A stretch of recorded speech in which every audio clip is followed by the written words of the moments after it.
नमस्कार, स्वागत है आपका ईटी नाउ स्वदेश पर। आप देख रहे हैं मुनाफे की मंडी। मैं हूं आपके साथ अशेषा अध्वर्य और विश्व मोहन हमारे साथ कोलंबो श्रीलंका से फिर एक बार जुड़ चुके हैं, जो हमें कमोडिटी मार्केट पर क्या हालचाल है और क्या एक्शन दिखा है उस पर नजर डालेंगे। और कई सारे मेहमान भी हमारे साथ जुड़ चुके हैं। Vishwa Mohan, good morning. Good morning Ashesha. अगर आज के कमोडिटी मार्केट की बात करें तो कच्चे तेल से शुरू करना चाहिए, क्योंकि हमास और इजराइल में सीज फायर के बाद उम्मीद थी कि बाजार सेंटिमेंटल थोड़ा सा यहाँ पे दबाव बनेगा, लेकिन यहाँ पर जो रिस्क सेंटिमेंट था वो खत्म हुआ। उसके बाद भी कच्चे तेल में तेजी आज दिख रही है। तेजी की वजह यहाँ पर यही है कि यूएस में क्रूड के स्टॉक लगातार 8वें हफ्ते कमजोर हुआ है। तो यहाँ पे लगातार स्टॉक कम होते जा रहे हैं कच्चे तेल का, और ये एक बड़ी चिंता है। यही बातचीत करेंगे हम अपने मेहमानों से, फिर हम आगे गोल्ड सिल्वर और बाकी कमोडिटीज पे भी चर्चा करेंगे। सबसे पहले मनोज जी, आपके पास मैं आऊंगा। क्या क्या लग रहा है आपको, कच्चा तेल यहाँ से क्या और तेजी यहाँ से बढ़ेगी और क्या करना चाहिए करंट लेवल पर? हाँ, नमस्कार ऋषुमन जी। हमारा मानना है कि कच्चे तेल में यहाँ पे WTI में $80 के आसपास एक स्ट्रॉन्ग रेजिस्टेंस देखने को मिलेगा, जो बिल्कुल जिस तरह से यहाँ पे यूएस में स्टॉक में गिरावट देखने को मिली, उसके चलते मजबूती देखने को मिली थी। साथ ही यूएस ने जो रशियन ऑयल के ऊपर सैंक्शंस लगाए हैं, उसका भी असर कीमतों में आता हुआ नजर आया था। लेकिन कहीं ना कहीं अभी भी यहाँ पे मार्केट की जो सप्लाई कंडीशन है बेहतर है, तो $80 एक स्ट्रॉन्ग रेजिस्टेंस जो है कच्चे तेल के लिए रहेगा इंटरनेशनल मार्केट में। उस लिहाज से भारतीय बाजारों में 6,950 से 7,000 के दायरे में एक रेजिस्टेंस देखने को मिलेगा। तो यहाँ पे फ्रेश लॉन्ग पोजीशन लेने से बचना चाहिए। इवन अगर लॉन्ग की पोजीशन होल्ड कर रहे हैं तो एक बार मुनाफा वसूली की सलाह रहेगी। ओके, आप बताइए कुणाल जी, आपको क्या लग रहा है, बाजार क्या देख रहा है, बाजार को क्या चाहिए? क्योंकि एक यहाँ पे कमजोरी तो बनती थी सीज फायर डील के बाद, लेकिन उसके बाद भी लगातार तेजी है। हफ्ते भर में WTI क्रूड को देखिए तो 8.5% की तेजी आ चुकी है। और यहाँ से कितनी तेजी होगी? आप लगातार तेजी कह भी रहे थे कि तेज होगा मार्केट। या WTI 82-83 की ओर जा रहा है। और मुझे लग रहा है कि जब तक कोई क्लैरिटी नहीं आती है कि ये जो सैंक्शन के कारण जो लॉस ऑफ ऑयल होगा, सो रशिया क्या करता है आगे जाके, कैसे ये आई थिंक रफली the hit is of 1 million barrel का हिट आएगा रशिया को। तो 1 million barrel suddenly oil market से चला गया, तो ये ऑयल रशिया में तो प्रोड्यूस हो रहा है, पर रशिया से बाहर कैसे जाएगा, वो ऑयल कैसे, मतलब बायर्स जैसे इंडिया चाइना वो कैसे उसको लेंगे, ये सब असमंजस का माहौल बन चुका है। सो ऐसे में एक बार तो प्राइसेस पे तेजी हो गई है और थोड़ी बहुत और हो सकती है। इंक्रीमेंटली देखेंगे तो कोई ज्यादा फर्क नहीं पड़ा है सप्लाई में, क्योंकि रशिया का वो प्रोडक्शन बंद नहीं हुआ है, रशिया का प्रोडक्शन चालू ही है। सो मेरी राय में बहुत ट्रिकी है ये। 82-83 पे एक बार प्रॉफिट बुक करना देना चाहिए इंडिया में। 7,050 7,100 के ऊपर प्रॉफिट बुक कर देना चाहिए ये रेंज के बीच में। ओके, तो आपको लग रहा है कि कुछ और यहाँ से हल्की तेजी आएगी, तो आपको प्रॉफिट बुक करने की भी सलाह यहाँ पर दी जा रही है कच्चे तेल को लेकर। आप बताइए प्रथमेश जी, ऑप्शंस के जरिए जाना ज्यादा बेहतर होगा? जिस तरह की मार्केट में वॉलिटिलिटी हम देख रहे हैं, उतार चढ़ाव देख रहे हैं, क्या करना चाहिए? ऑप्शंस में क्या ट्रेड है आज आपके पास सर? ऑप्शंस में फिलहाल कोई ट्रेड नहीं है, बट मुझे भी ये लगता है कि 7,100 जो है एक रेजिस्टेंस के तौर पर देखा जाएगा। तो जिन्होंने भी ऑयल लिया है, पॉसिबल है कि अपसाइड में इसको निकालने की सलाह रहेगी। बट जो फ्रेश पोजीशन बनाना चाहते हैं, मेरे ख्याल से उनके लिए कुछ ज्यादा ऊपर वाली अपॉर्चुनिटीज नहीं है। तो जिनके पास भी ऑलरेडी एग्जिस्टिंग पोजीशंस है, वो 7,050 7,100 के करीब निकाल देना चाहिए। ओके, तो ये आपकी राय यहाँ पर कच्चे तेल का की काफी सिमिलर राय है कुणाल जी से। आप बताइए जिगर, आपकी राय क्या बन रही है कच्चे तेल पर?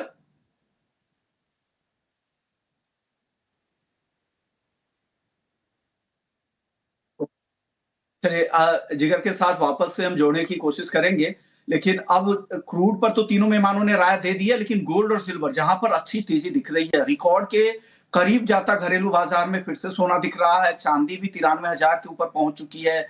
कुणाल जी, गोल्ड और सिल्वर पर क्या सलाह दे रहे हैं आप? कोई मंदी नहीं लग रही है, मुझे तेजी लग रही है। 78,800 के आसपास बाय करना चाहिए, 79,200 के टारगेट के लिए, और स्टॉप लॉस रखना चाहिए 78,590 का। तो आपकी तरफ से ये कॉल गोल्ड और सिल्वर को लेकर। मनोज जी, आपकी तरफ से ट्रेडिंग कॉल क्या है? आप अपने क्लाइंट को क्या सलाह दे रहे हैं गोल्ड और सिल्वर में आज? गोल्ड में लॉन्ग की पोजीशन रखना चाहिए। अगर थोड़ा सा भी डिप आता 200-300 रुपए का तो बाय करना चाहिए 78-330 के स्टॉप लॉस से। इंट्राडे के लिए लक्ष्य जो रहेगा 79-100 का रहेगा। चांदी में भी यहाँ पे डिप्स में बाय की सलाह ही रहेगी। हमारा मानना है कि एक बार 94,000 तक के जो स्तर है वो चांदी टेस्ट कर सकती है, तो बाय ऑन डिप्स की रणनीति रखना चाहिए, लेकिन कन्विक्शन आज इंट्राडे के लिए सोने में ज्यादा रहेगा। ओके, तो सोने पर आपको ज्यादा भरोसा यहाँ पर दिख रहा है। प्रथमेश जी, आपकी ट्रेडिंग कॉल क्या है गोल्ड और सिल्वर में? मुझे लगता है कि गोल्ड में ऊपर वाला भाव 79,100 के करीब दिखता है, तो इसको 78,800 के करीब आज के सेशन के लिए बाय कीजिए। छोटा सा स्टॉप लॉस लगाए 78,720 का, ऊपर में 79,000। सिल्वर में मार्च वायदा में 92,500 के करीब बाय कीजिए, 92,100 का स्टॉप रहेगा, ऊपर में 93,500 के टारगेट रहेंगे। ओके, चलिए जिगर के पास चलते हैं। जिगर, आप बताइए, गोल्ड और सिल्वर काफी अच्छी तेजी यहाँ पर दिख रही है, क्या ये तेजी कंटिन्यू होगी और कहां तक ये तेजी जाएगी? पोजिशनली भी बताइए और आज के लिए भी बताइए, गोल्ड सिल्वर में क्या करना चाहिए जिगर? शोमन जी, हमें लग रहा है कि जिस हिसाब से फंडामेंटल्स अनफोल्ड हो रहे हैं, जैसे कल कोर इन्फ्लेशन डेटा आया, वो भी थोड़ा सा रेट कट की तरफ थोड़ा आया है, तो डेफिनेटली एक सेंटिमेंट पॉजिटिव तरफ हुआ ही है। इनफैक्ट ओवरऑल जो अंडरलाइन देखेंगे लॉन्ग टर्म के लिए भी तेजी बरकरार है।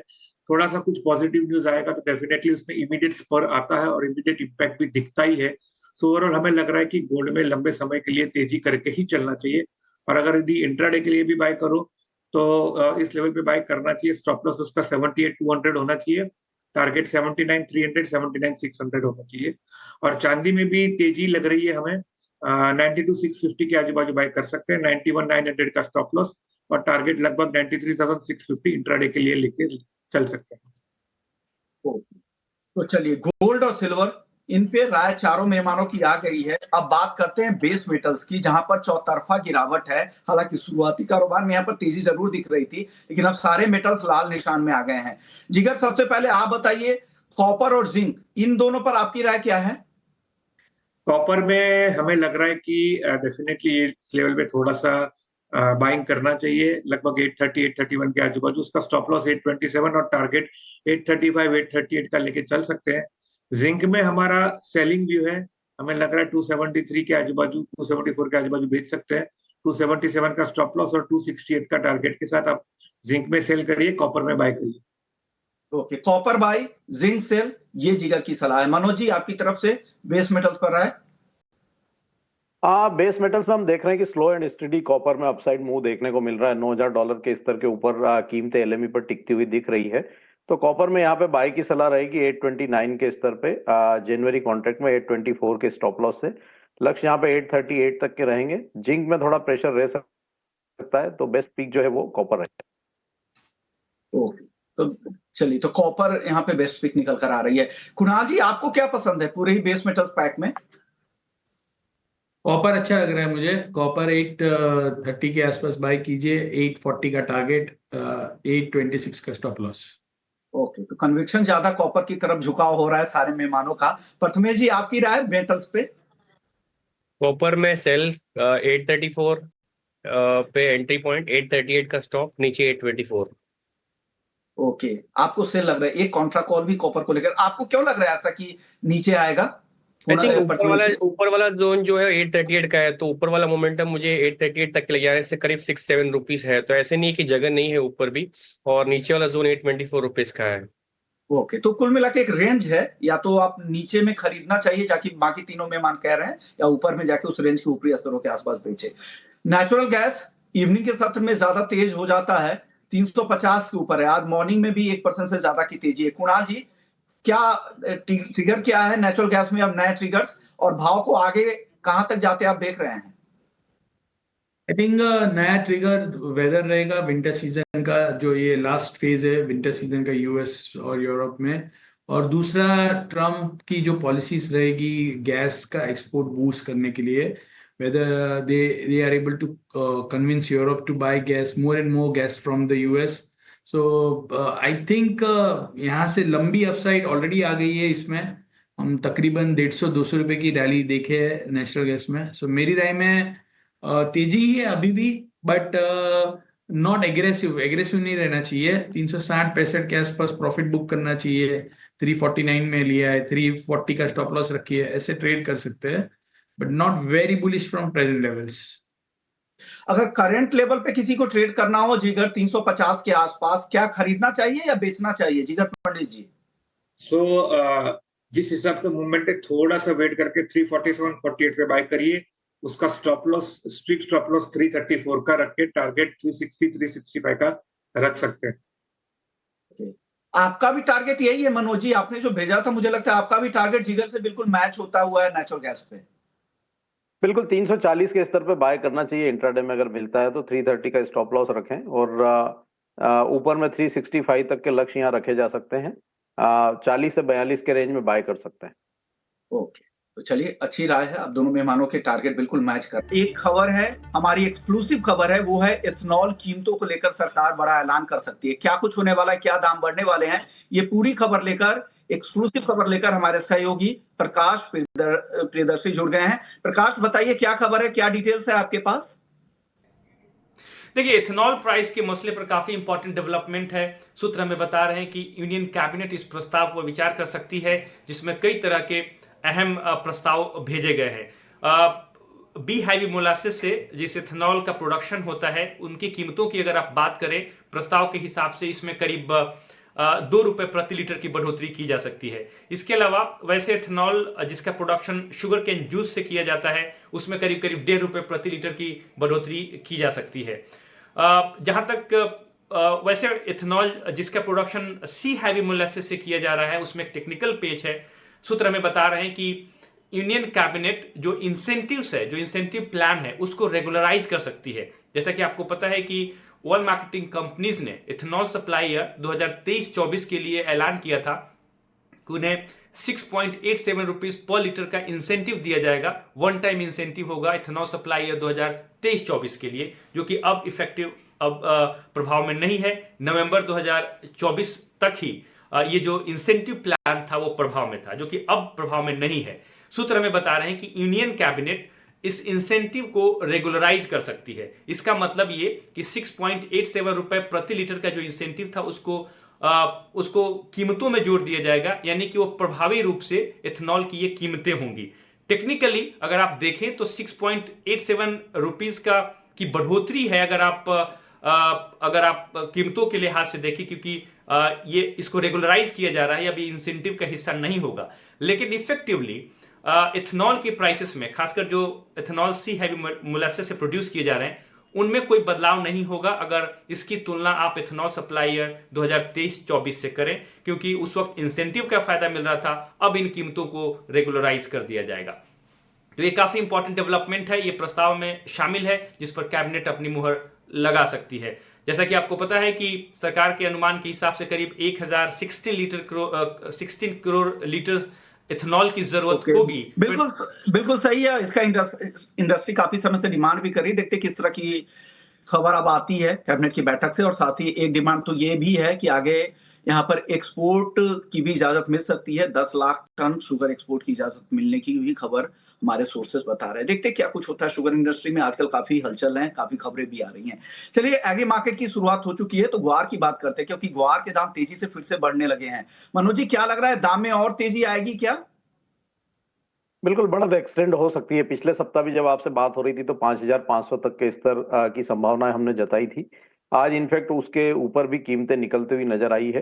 फ्रेश बाय यहाँ कर सकते हैं 5,475 के स्तर पर।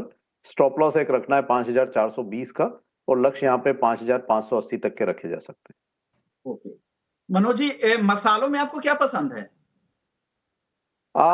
मसालों में यहाँ पे ओवरऑल स्पाइस पैक में हल्दी बेहतर लगती है।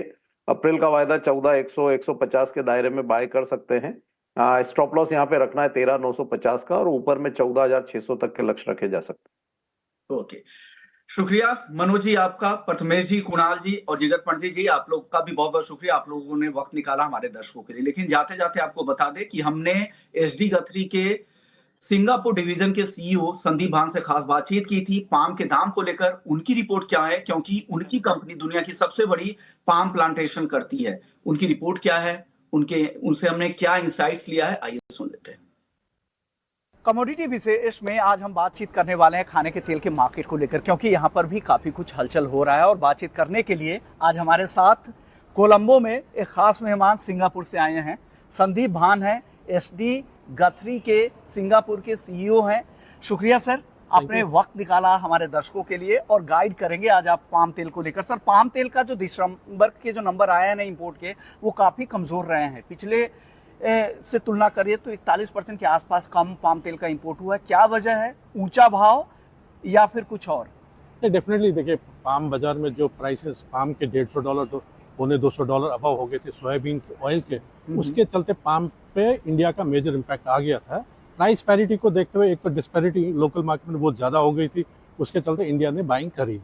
एंड जो 5 लाख टन करीब आसपास इंडिया आया है दिसंबर में, that was mainly India core demand. उसके अबाउट वो डिमांड जो रिप्लेस नहीं होती दूसरे ऑयल से, इसलिए उतना कम होने लगा। उसका मेन रीजन यही था कि प्राइस बहुत, पाम ऑयल $150 $200 एक्सपेंसिव हो गया था सोयाबीन ऑयल के चलते। तो Indian importers opted for soybean oil than palm oil. Okay, यानी भाव उन्हें सस्ता मिल रहा है। कोई भी चाहता है कि अगर जो सस्ता भाव हो और उसे भी इंडिया प्राइस सेंसिटिव मार्केट है तो डेफिनेटली उसका असर होता है। पाम तेल के प्राइसेस अगर देखें तो 2.5 साल की ऊंचाई से थोड़ी नरमी जरूर दिखी है। क्या और भाव गिरेंगे? क्योंकि जिस तरह के हालात बन रहे हैं, डिमांड पर असर हो रहा है। आप क्या कहेंगे पाम को लेकर? देखिए, पाम ऑयल में तो बहुत सारे करेक्शन ऑलरेडी आ चुके हैं। जैसे नवंबर में हमने 5300 हिट किया था फ्यूचर्स मार्केट में, वो आज 4300 के आसपास आ गया फॉरवर्ड मंथ में, थर्ड मंथ को देखिए।